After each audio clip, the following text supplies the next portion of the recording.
Hello and welcome to Mr. Frights Dungeon. I'm Mr. Frights, master of the macabre, lover, sharer, and collector of all things creepy and spooky. I'm here to talk about movies, collecting, and other forms of entertainment based on my two favorite topics, Halloween and horror. Today I'm wearing my Evil Dead 2 t-shirt from cavitycolors.com. They have incredible artists working for them, and they release a shirt like once a week, once every 2 weeks. They're always incredible. They have all kinds of gear there, so you'll see me sporting a couple of these throughout the series of videos that I'm doing. Alright, the next thing I want to talk about is The Conjuring, The Devil Made Me Do It. I'm not exactly a fan of The Conjuring, but because of this film, I actually went back to watch the other two Conjuring movies. The new movie is pretty solid, and I was really kind of happy with that. The weird thing about these films is that once you see them, you're traveling through the life of the Warrens. The story in the films is really all I'm concerned about, and like I said, it was pretty solid. The first movie was, it was good. It was better than I remember it being.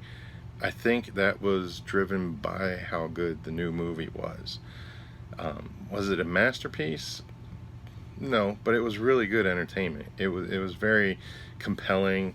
The scares were okay. I don't really get scared from movies anymore these days. Maybe I've seen too many horror movies. The acting by Patrick Wilson and Vera Farmiga, they are top notch with this particular role. These guys know what they're doing. They're familiar with the material, and at this point, they're completely comfortable and believable. So that really helped make the movie something. I really like the way that they tell the stories.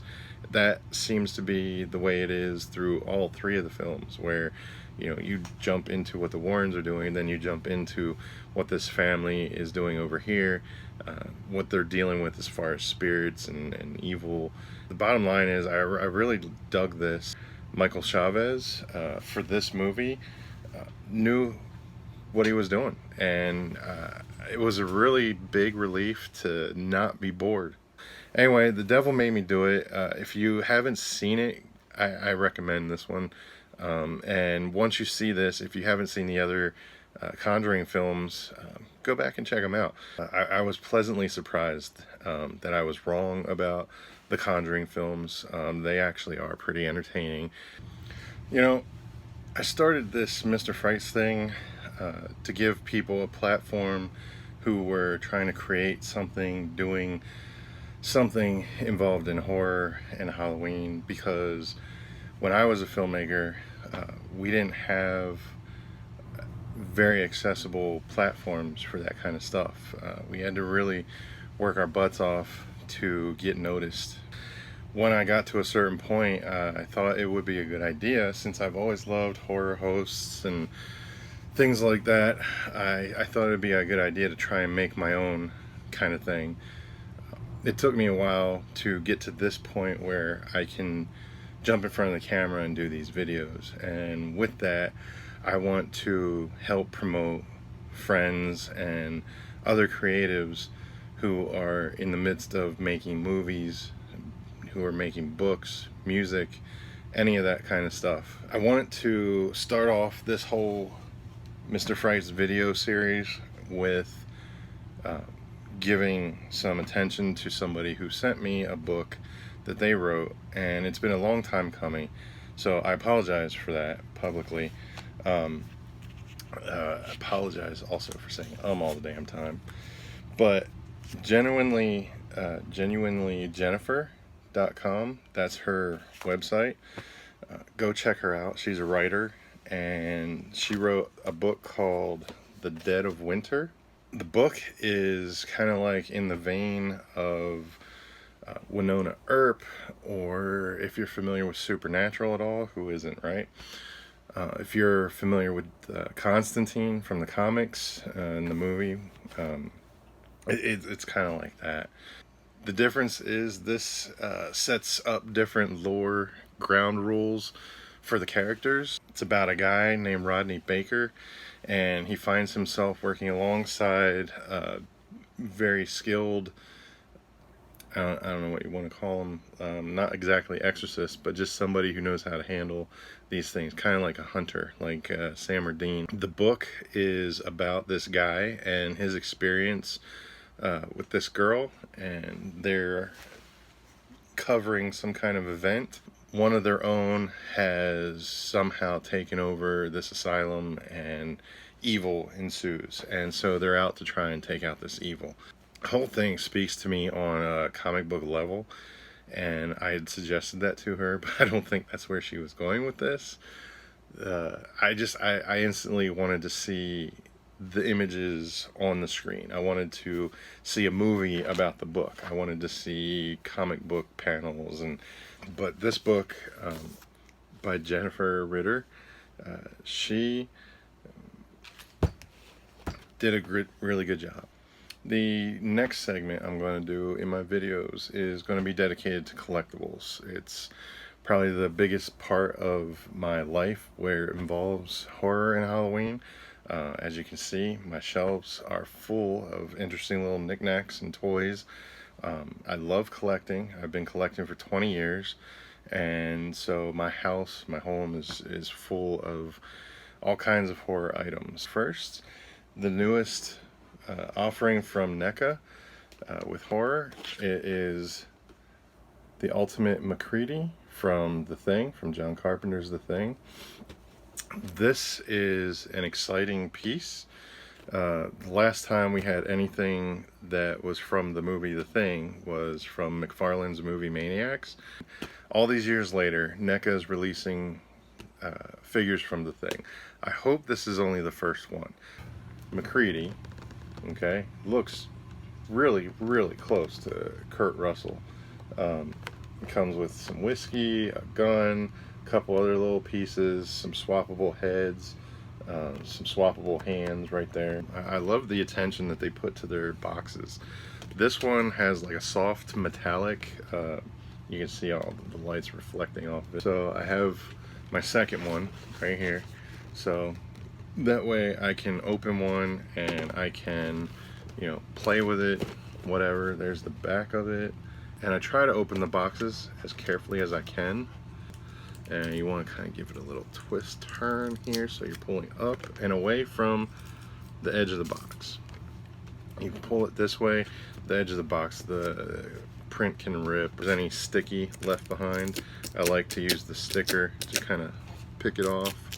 You know, if the sticker isn't working, then I'll try some tape. I want to make sure they're in great condition, so I'll use like a flat edge to try and open the boxes. Slip it under and kind of push and give a little lift. The box is open. Now we just slide this out, and hopefully they didn't put 20 different wires to keep this guy in place. Oop, that just came right off. That's okay, because they're swappable. Kurt Russell. Probably go with one of these heads, because he's got that wonderful freaking hair. So how could you hide that with a hood? With different expressions on his face. There's that one. Oof. And that one.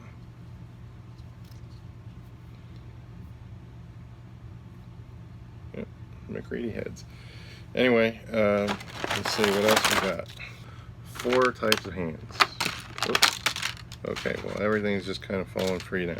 We got this closed hand, that's his left hand, I believe. No, right hand. And this bad boy right here, another right hand, probably for holding the gun, which is great to always have those.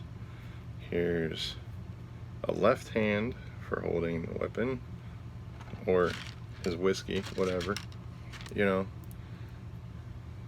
His booze, and his cup for his booze. So these items NECA puts out, they're often ridiculously detailed. They look just like something out of the movie. They're supposed to. Well, NECA does a really damn good job of it. So, his shotgun, that's pretty sweet. Also, can't forget the hat. He's got that crazy, ridiculous hat. I've never really liked this hat, but people love this hat. I never got it. It just looked kind of ridiculous to me. Stick that down there like that. And you got the guy with his hat on. It's crazy, right?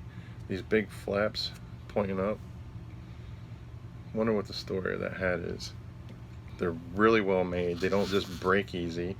NECA has really high quality action figures. Hopefully you find this useful, but here's my toy recommendation. Hunt this down, grab yourself one. Like I said, they were at Target.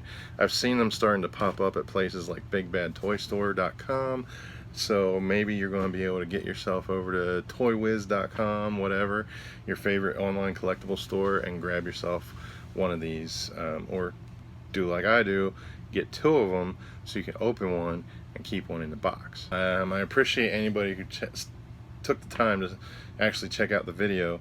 I'm new to this. This is my first one, so I apologize for all the awkwardness and maybe weirdness, but I'm going to try and jump into this video thing. I know it's a little bit late in the video game, but you know, I'm not exactly as comfortable in front of the camera as I am behind it, and so this took like an insane amount of takes to get this right the first time.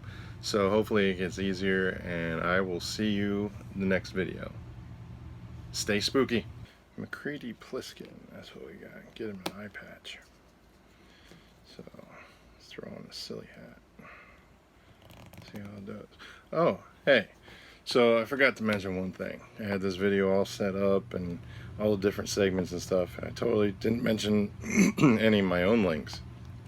So if you go to Instagram and hit Mr. Frights on there, you'll find me there.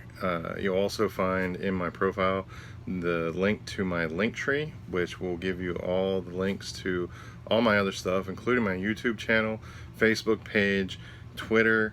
I'm most active on Facebook. I can't seem to get away from it, but feel free to hit me up on those places. If you have something creative that you want to share and get the word out, shoot me an email, mrfrights@gmail.com. I do have my own, website, but I prefer the Gmail. So anyway, thanks again for tuning in, and hopefully you get something out of this, and I will see you next time.